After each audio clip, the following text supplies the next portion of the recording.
বুধবার বিকেলে মালদা শহরের ২ নম্বর গভর্নমেন্ট কলোনি এলাকায় ই-বাইক শোরুমের উদ্বোধন করেন ইংরেজবাজার পুরসভার চেয়ারম্যান কৃষ্ণেন্দু নারায়ণ চৌধুরী। অতিথি ছিলেন পুরসভার vice chairman Sumala Agarwala, Malda merchants chamber of কমার্সের সভাপতি জয়ন্ত কুণ্ডু, কাউন্সিলর শুভময় বসু, মনীষা সাহা মণ্ডল, নিবেদিতা কুণ্ডু, শোরুমের কর্ণধার রাজু দাস প্রমুখ।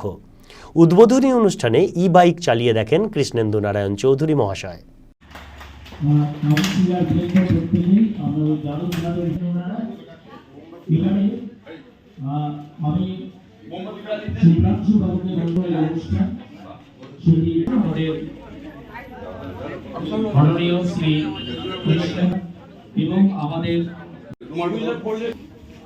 আপনি আগে আমার কাইনেটিক তখন লোকে দেখতো তাকে দেখে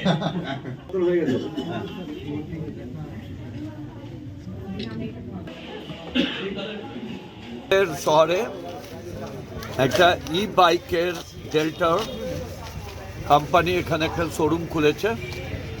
সেখানে বিভিন্ন ধরনের ই বাইকগুলো রাখা আছে। আর আজকাল তো ইকো ফ্রেন্ডলি সব কিছু হচ্ছে, গাড়ি থেকে মোটরসাইকেল সবই।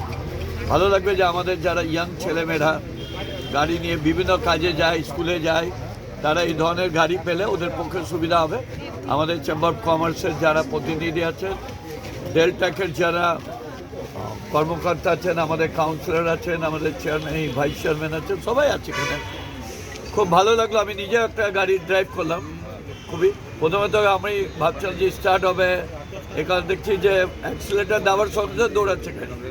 বলছি দাদা, শহরে এই গাড়ি চললে কি উপকৃত হবে জনসাধারণ? এটা হচ্ছে যে পলিউশনটা কমে যাবে একদম। যে ধোঁয়া থেকে যে পলিউশন হয় সেই পলিউশনটা থাকবে না। আমাদের মেন তো হচ্ছে ধোঁয়ার উপর পলিউশনটা ম্যাক্সিমাম, সেটা কন্ট্রোল হবে।